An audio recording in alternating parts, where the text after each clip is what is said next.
আগামী 18ই আগস্ট শ্রীলঙ্কা বনাম নেপাল ম্যাচ দিয়ে পদ্মা উঠবে অনূর্ধ্ব-20 সাফ চ্যাম্পিয়নশিপের। বাংলাদেশ সহ মোট 6 দল নিয়ে নেপালের কাঠমান্ডু শহরে অনুষ্ঠিত হবে এবারের আসর। 6 দলকে ভাগ করা হয়েছে দুইটা আলাদা গ্রুপে। গ্রুপ এতে বাংলাদেশ, শ্রীলঙ্কা এবং স্বাগতিক নেপাল রয়েছে। অন্যদিকে গ্রুপ বিতে গতবারের চ্যাম্পিয়ন ভারতের সঙ্গী মালদ্বীপ এবং ভুটান। এবারের সাফ চ্যাম্পিয়নশিপের গ্রুপ পর্বের সবগুলো ম্যাচেই অনুষ্ঠিত হবে বাংলাদেশ সময় 4:15 দশরথ স্টেডিয়ামে। 20 আগস্ট নিজেদের প্রথম ম্যাচে বাংলাদেশ মাঠে নামবে শ্রীলঙ্কার বিরুদ্ধে, আর 22 আগস্ট বাংলাদেশের প্রতিপক্ষ স্বাগতিক নেপাল। 25 আগস্ট প্রথম সেমিফাইনালে গ্রুপ এ এর চ্যাম্পিয়ন মুখোমুখি হবে গ্রুপ বি এর রানার্স আপের। এরপর 26 আগস্ট দ্বিতীয় সেমিফাইনালে লড়বে বি গ্রুপের চ্যাম্পিয়ন এবং এ গ্রুপের রানার্স আপ। 28 আগস্ট হবে ফাইনাল ম্যাচ। ফাইনাল এবং সেমিফাইনাল ম্যাচগুলো অনুষ্ঠিত হবে 5:45। সাফের জন্য হেড কোচ মারুফুলের অধীনে কাদের দলে রাখা হয়েছে চলুন সেটা দেখে নিই এক নজরে। 23 সদস্যের স্কোয়াডে গোলরক্ষক হিসেবে রয়েছেন মেহেদী হাসান শ্রাবণ, আসিফ ভুঁইয়া এবং ইসলাম মাহিন। ডিফেন্স লাইনে রয়েছেন ইমরান খান, অনন্ত, শাকিল, দুখু মিয়া, রাজীব হোসেন, পারভেজ এবং একি মার্মা। মিডফিল্ডে সাকিব, চন্দনরায়, মহসিনের সাথে আছেন ইফতিয়ার, আরিয়ান এবং আসাদুল মোল্লা। ফরওয়ার্ড লাইনে পরিচিত মুখের ছড়াছড়ি।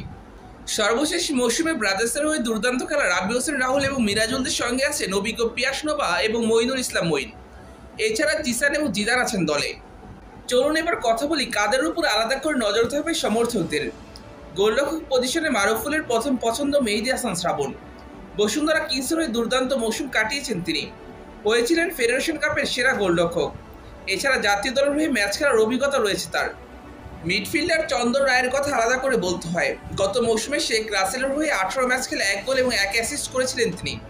ছিলেন জাতীয় দলের সঙ্গে। অস্ট্রেলিয়া এবং প্যালেস্টাইনের সঙ্গে 20 মিনিট করে মাঠে ছিলেন তিনি। বাংলাদেশের মূল শক্তির জায়গায় আক্রমণ ভাগ। সেন্টার ফরওয়ার্ড রোলে খেলা পিয়াস আহমেদ নোভা গত অনূর্ধ্ব-20 সাফ চ্যাম্পিয়নশিপে করেছিলেন 3 গোল। এর মধ্যে জোড়া গোল ছিল ভারতের বিরুদ্ধে। অন্যদিকে মিরাজুল যেন দলটার মেইন ম্যান, গত আসরে করেছিলেন 4টা গোল। এছাড়া সর্বশেষ বিপিএলে ব্রাদার্সের হয়ে দুর্দান্ত খেলেছেন শেষ সময়ে। এছাড়া রাব্বি হোসেন রাহুল তো গত মৌসুমে বড় ক্লাবের ডিফেন্সের জন্য ভয়ের কারণ হয়ে দাঁড়িয়েছিলেন। ব্রাদার্সের হয়ে 18 ম্যাচে 6 গোল এবং 1 অ্যাসিস্ট করেছিলেন। Bashundhara Kings, Sheikh Jamal, police FC, Sheikh Russel এবং ঢাকা আবাহনীর বিরুদ্ধে গোল রয়েছে তার। আক্রমণ ভাগে মিরাজুল, রাহুল, নোভা এই 3 জনের ঝড় দেখতে মুখিয়ে আছে সমর্থকরা। গত আসরের ফাইনালে 90 মিনিট পর্যন্ত ভারতের সাথে 2-2 গোলের সমতায় থাকলেও এডিশনাল টাইমে গিয়ে 3 গোল হজম করে 5-2 ব্যবধানে হেরে গিয়েছিল বাংলাদেশ। এবার এমন কিছু চাইবে না ফুটবলাররা।